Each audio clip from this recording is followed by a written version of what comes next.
Hi, this is Mike Pratt of Picarzo Pianos, and we want to do another video on our Picarzo 8-stage method of arranging piano songs.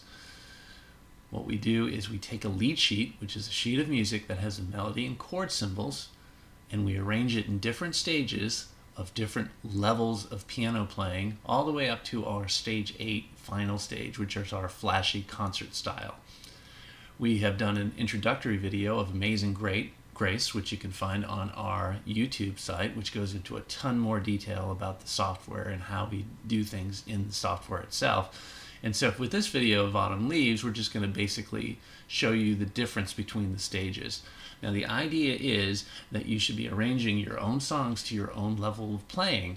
That way you can control what you're playing and what your level is, rather than searching endlessly through sheet music stores to try to find the level that matches your level of playing. You do it yourself. You download a software called MuseScore 3, and then you start with a lead sheet, which is all printed out for you. That's stage 1, and then you go all the way up to your level of comfortable piano playing. So without any further ado, let's go ahead and jump into Autumn Leaves, and we'll go through each of the stages, and so you can see how we go in the Picarzo 8-stage method from stage 1, which is the lead sheet, all the way up to stage 8, the flashy concert style.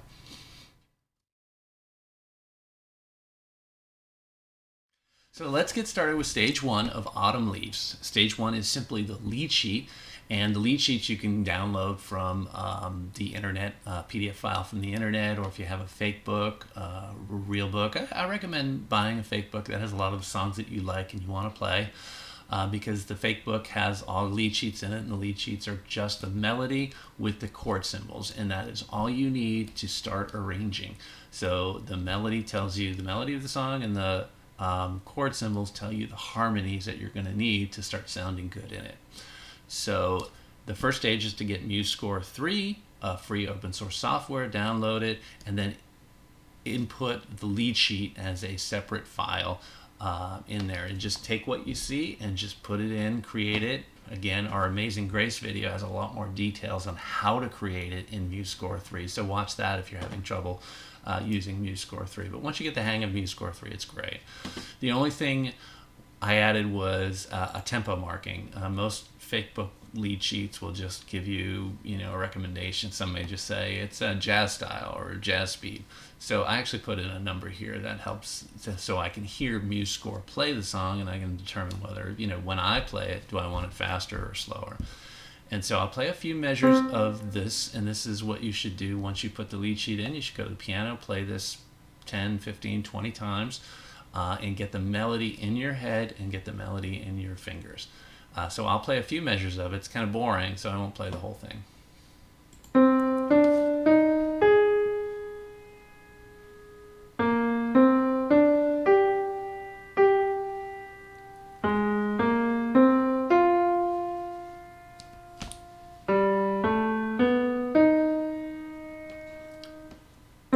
So you get the idea. It's just simple. You do that at the piano. This is stage 1. Just get the lead sheet and MuseScore, and then we'll start adding things to it to create an arrangement that you can play to your level of playing.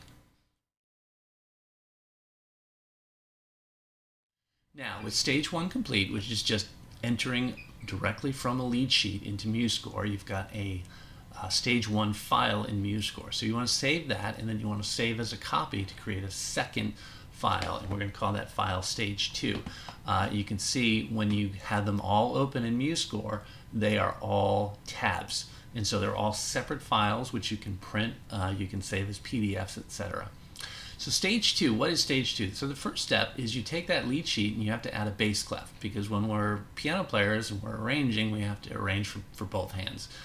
And so we add the bass clef, and again, Amazing Grace has more details about how to do that. And then it's very simple, not much thinking involved. You take the chord symbol and then you put the main note of the chord symbol, so F minor 7, we're going to put an F as the bass note. B flat 7, we're going to put a B flat as the bass note, and E flat major 7, we'll put E flat as the bass note, and so on and so forth throughout the entire song. It's really just a starting point. It's still not music, in my opinion. One question you might have is, can you change the key? And you can absolutely change the key. I'm not sure if I did this from a lead sheet that was in a different key, but I wanted to play it in C minor, and so I chose the C minor key signature for that. So we do that, and then this is how it sounds.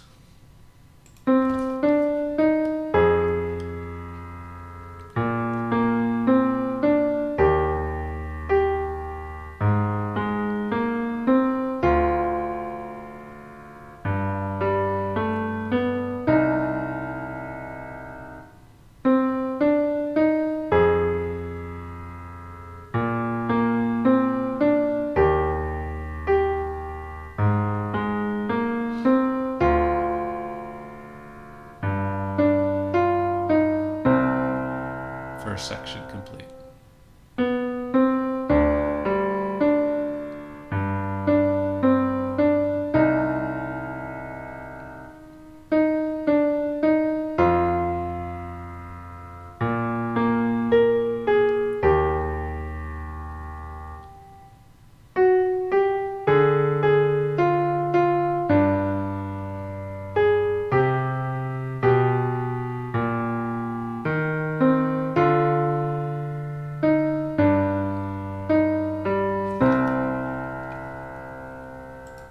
Good. So it's not really music yet. One thing I wanted to point out is I probably changed more chords, but I definitely changed this chord.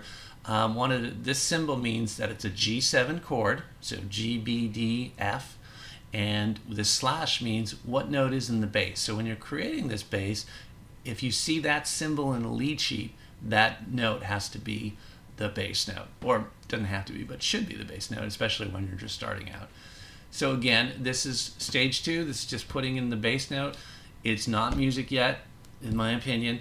But I would still print this out and then go play it at the piano, so that not only do you reinforce the melody in your right hand, but then you start getting your left hand involved. And so this is the easiest possible left hand you could have. And so you start here, and then once you play this 10, 15, 20, 25 times, then you're going to start getting comfortable with the idea of the bass note and playing with the melody.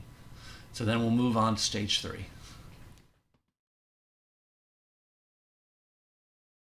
Now on stage 3, which is adding the harmonies. Now this is very important. This is why the chord symbols are so important.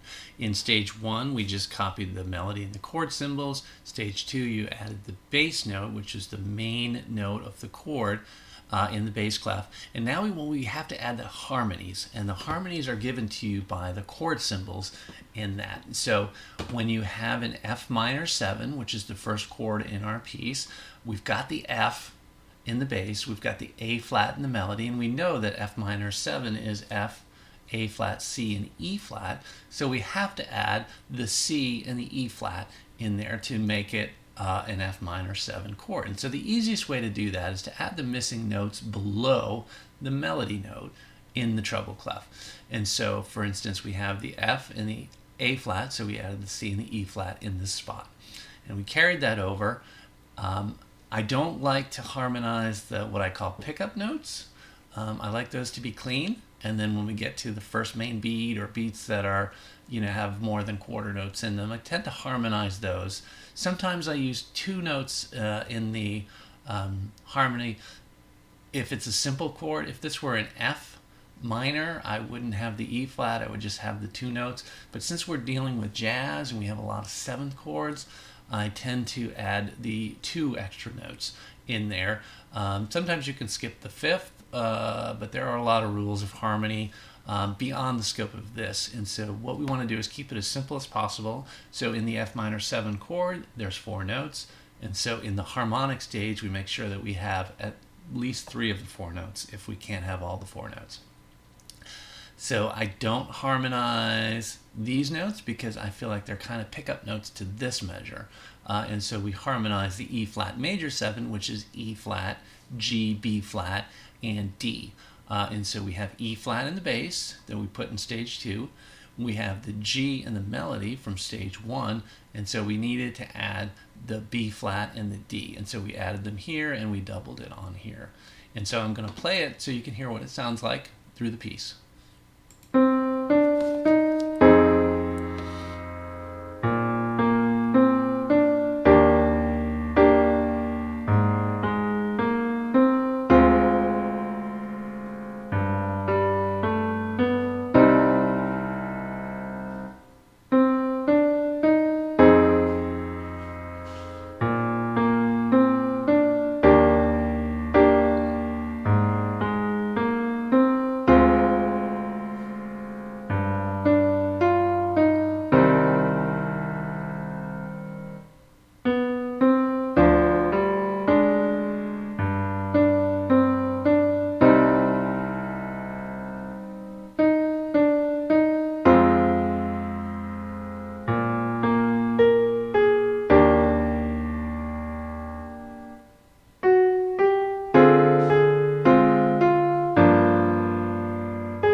good. So that's stage 3. That's the harmonic stage. We've added the harmonies, and so we have taken all the information from the lead sheet and we've made a very simple arrangement from it.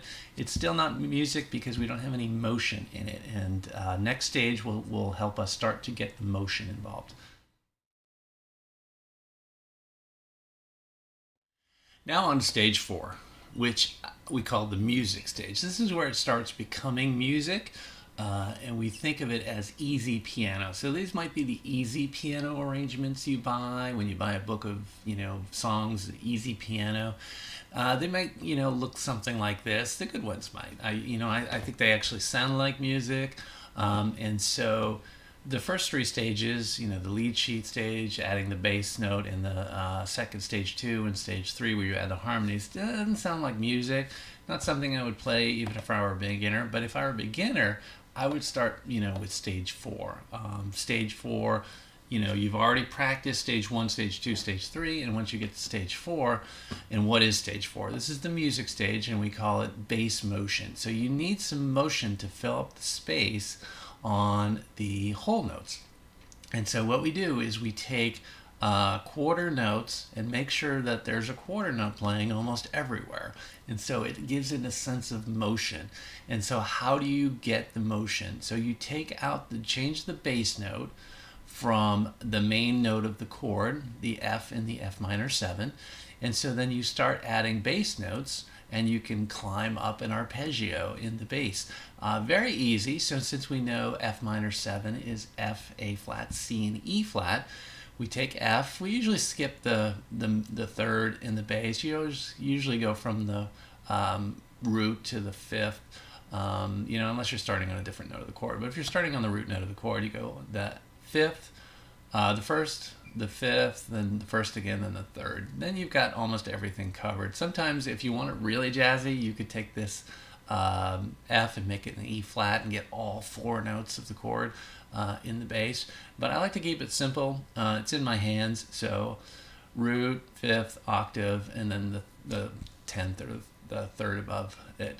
So we know F minor 7 is F, A flat, C, and E flat. So we've got F, we've got C, we've got F again, and we've got A flat. And then we drop to the B flat of the next measure. Now we're still keeping that tie because we don't really want to change that because we're holding it. It's in the person's ear, and then this B flat comes as a surprise. And then you start with your pickups again. And so in E flat major 7, same thing. E flat, the 5th B flat, then E flat again, and then the 3rd G.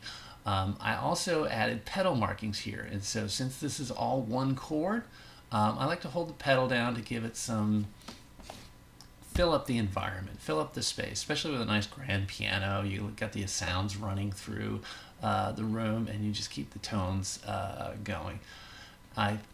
I'll play it for you now so you can hear how the bass motion. Now it's easy piano. It's not intermediate or advanced, but it sounds good, and it's something you can get away with playing if you're a beginner. So let's listen to it.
Great, so that is stage 4. It's kind of the music stage. If you're a beginning piano player, you sound pretty good playing this. The one thing you notice is I have the pedal marks here I added them for the quarter notes, but I don't hold them over the pickup notes. I kind of like those really clean, as I said before. So that's stage 4, and that is kind of a motion stage. And so that will get you started. You know, sometimes it's challenging to get the harmonies correct. I heard something that I wasn't thrilled with just now, this sort of section here. But, you know, it's a start, right? You get it in your head. And then one thing I also want to say is don't be afraid of rests, right? When we're listening to music, we need some space sometimes to digest what we've heard. And so, you know, when we have a rest here, this is a full note of rest, and there's nothing wrong with that. It's nice to give the listener some space. So again, stage 4, that's the music stage for an easy piano player.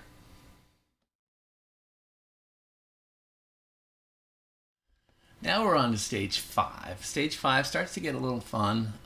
It's for kind of early intermediate people. I call it cocktail stage because it creates a little more motion than the last stage. And what it consists almost entirely of is adding eighth notes to the bass where you can. And then, you know, that's a good trade-off between the quarter notes in the treble clef. And so what we do is we create this kind of eighth note run that kind of goes from the F to the B flat. And so how we do that is we do almost the same thing in the first, in stage 4, where we have the F, the C, the F, and the A flat. But those, instead of those being quarter notes, we make them eighth notes. So they go in half the time. And then you have to keep adding notes from the chord symbol. And so in this case, we went up to the C, and then we just came back down. C to the A flat to the F to the C, and the C leads you to the B flat. And then we leave some space. Remember, sometimes we need some space for the listener to digest and understand. It also makes these pickup notes really clean. So we did the same thing with the E flat major 7. E flat to B flat, to E flat again, to G, to B flat, and then back down the scale. And so the B flat leads to the A flat. So it's a really nice motion. It's got some leading tones in here to the next chord. And so we did that. So that's the main part of stage 5, which is adding, the eighth note motion. But sometimes you want to change the melody notes. Now this is where I kind of start changing the melody notes, where it's something I hear. And so if I go down here, I think these were 2 half notes in the first stage, but I liked a little bit of space. And so when I created my eighth notes, I wanted to have a whole note here, a space, and then the pickup here. And as you'll see with this here, I've changed this from 2 quarter notes to a dotted quarter note and an eighth note in the treble clef in the melody. And so let's take a listen and try to hear how this now sounds a little bit different, a little bit more cocktail, what you might find in a bar, some easy version that sounds actually okay. So have a listen.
Great. So one other thing I wanted to talk about was sometimes I like space in the bass as well. So I might run this up up the arpeggio and then stop especially when I have a pickup note on the fourth beat. I like to, have these eighth notes lead into a half note so that I've got some space and people hear the pickup note cleanly. I did that a couple times here as well. So that is stage 5, the cocktail stage. And I think that sounds good, especially when you're playing like background music and people want to listen, but they're talking. And so you want to play that to kind of keep it kind of low key, as really nice background music, jazzy background music. So that's stage 5, that's cocktail music. Again, like all the other stages, play it 10, 20, 30 times. I keep increasing the number that you should practice, but keep playing that until you get these eighth notes, because the eighth notes, this bass is basically going to stay the same for the final 3 stages, stage 6, stage 7, stage 8, which I call concert stages, where you're playing the piano alone. But more than that in a second. Now we're on to stage 6. Now stage 6, stage 7, and stage 8 are all concert stages, as opposed to cocktail music, which is background music. Stage 6, stage 7, and stage 8 are what we call concert. This is where you're playing for someone and someone's actively listening to you. And so you want to sound a little bit more professional than if you're just playing background music. Now stage 6 is what we call the easy concert stage.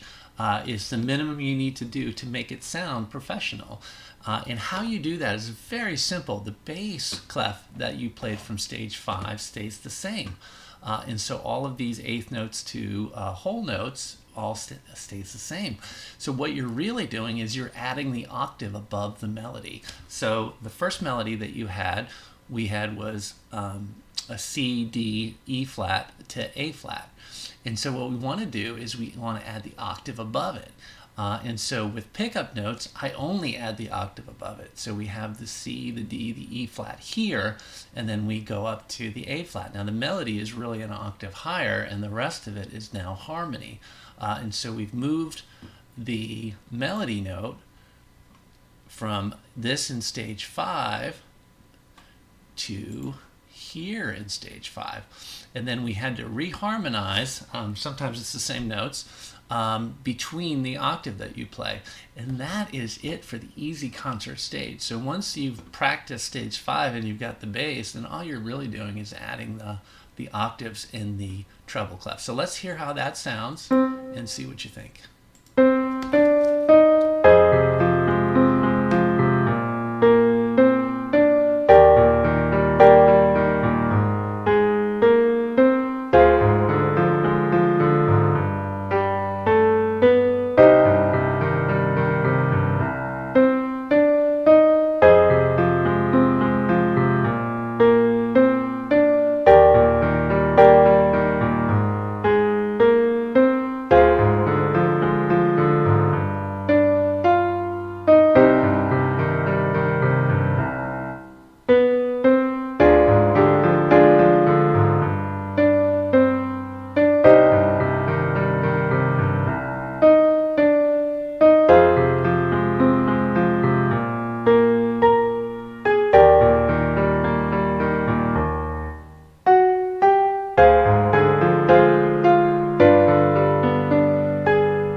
So that's stage 6. That's the easy concert stage. I don't like to harmonize all of the notes. I like, especially on 2 and 4, and then the pickup notes I like to keep clean.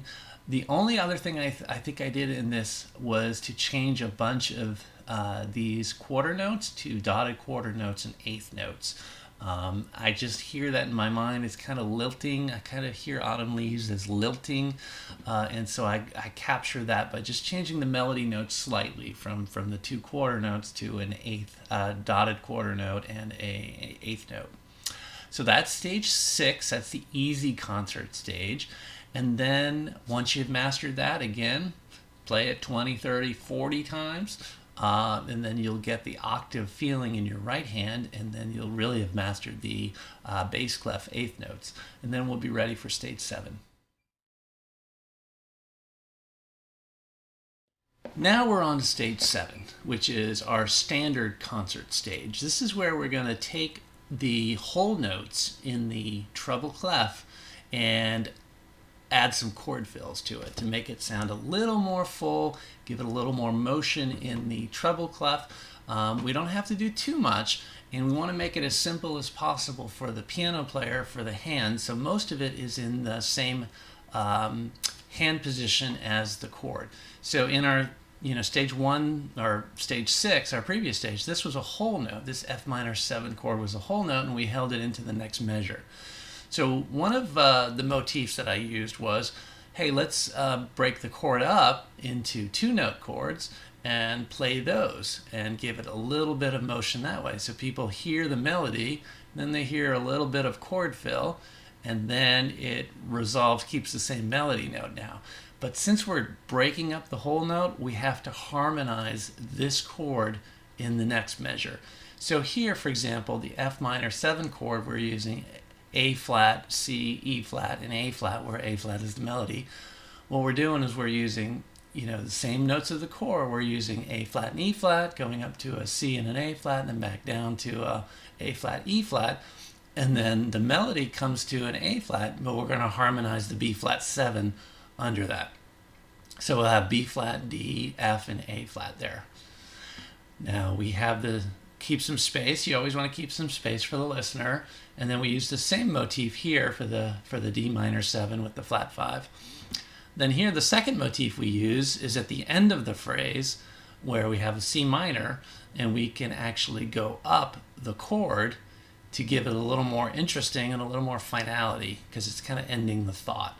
So we have this C minor chord that ends or starts on an E flat, then we go up to a G, then a C, then an E flat, and then the same chord an octave higher. So that's pretty easy for our hands because we're really just going up one single chord.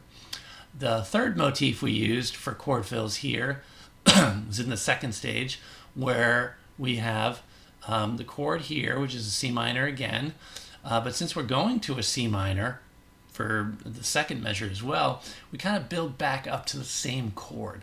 So we have the E flat, the G, the C, and the E flat. So we go to a single E flat, then we add the E flat and the G, the E flat, the G, and the C, and then we've built back to that to kind of fill it in. And those are the only 3 motifs I think I used to do chord fills, which is our standard concert stage 7. So let's have a listen to that and see what you think of it.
Great. So that's stage 7. That's adding chord fills to replace some of the whole notes to give it a little bit more motion. Sounds a little bit more professional than stage 6, which is the easy concert.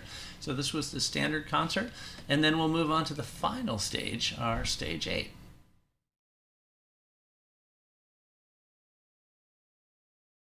So this is our final stage. This is stage 8 of our arrangements of Autumn Leaves. This is what we call the flashy concert style. And this is basically a lot of arpeggios, right? So if you want to play arpeggios, you want to practice arpeggios, then you kind of fill them in. So in the stage 7, we filled in those empty spaces in the treble clef with chord fills. So just the same chord, just kind of filling in the chord to give it some motion in the treble clef. Now in stage 8, what we want to move on to is arpeggios, right? So we want to give it a lot more flash. So we still start at stage 6 where we have the whole notes, but we still want to break up the whole notes, but we want to break them up with arpeggios. And in this piece, I chose two-handed arpeggios because they're fun, they're easy, and they sound pretty good. So we have the pickup line. So in the first measure, this F minor 7, we have the pickups going into the A flat, the C, the E flat, and the A flat. And so what we want to do is, first, we can't play a two-handed arpeggio and play eighth notes in the bass.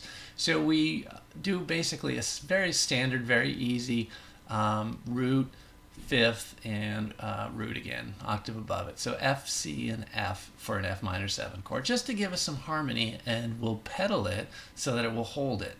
And then what we do is we take the chord and we make an arpeggio out of that chord. And so here the arpeggio is A flat, C, and E flat. And so we want to start the A flat, C, and E flat, and you want to kind of measure it out to make sure that it fits in the space, because you're going to end on an A flat, which is the melody note, but it's going to be much higher. It's going to be 2 octaves higher than as written here. That's what the 15 means. And so the reason this is so easy to play is because you're using two hands. So you have a whole beat to get your hands in position, and then you play the A, C, and A flat, C, and E flat with your left hand, and then play the A, C, and A flat, C, and E flat of the next set with your right hand. And then you shift both hands. So this is really left hand, right hand, left hand, which is the same notes you just played in your right hand, and the same notes of the chord. You play it with now with your left hand and your right hand, and you keep going up until you get to this A flat that's 15 notes higher. And so we do that. You don't want to do that all the time, so we didn't do that with the E flat major 7. We did it with the first measure and then ending the fourth, 1, 2, 3, 4, fifth measure with the D minor 7 flat 5 into the G7.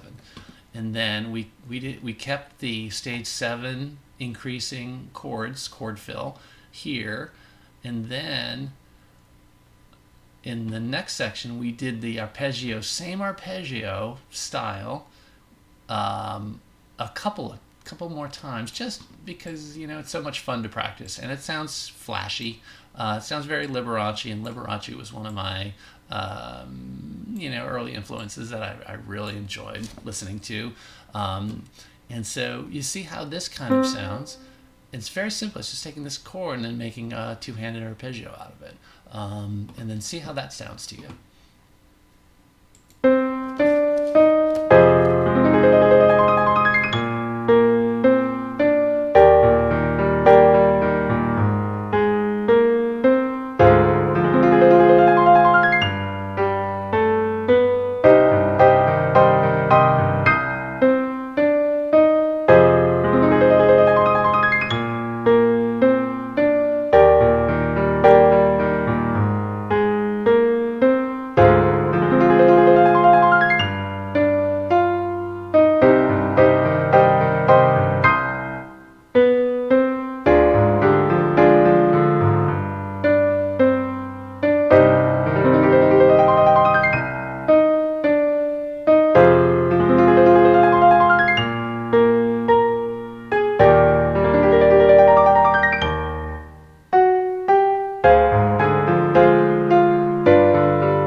So there is stage 8. As you see, toward the end, I didn't put in many flashy arpeggios. I felt like this is dark and mysterious, and it sounds great, a little simpler, but you have the arpeggios in there so that you practice them and you can sound flashy to your friends. So that is the Picarzo 8-stage method for arranging a piano song from a lead sheet or a fake book lead sheet. If you found this helpful, please hit the like button and let us know in the comments section if this was helpful to you. So I hope this helps. Thank you very much for watching.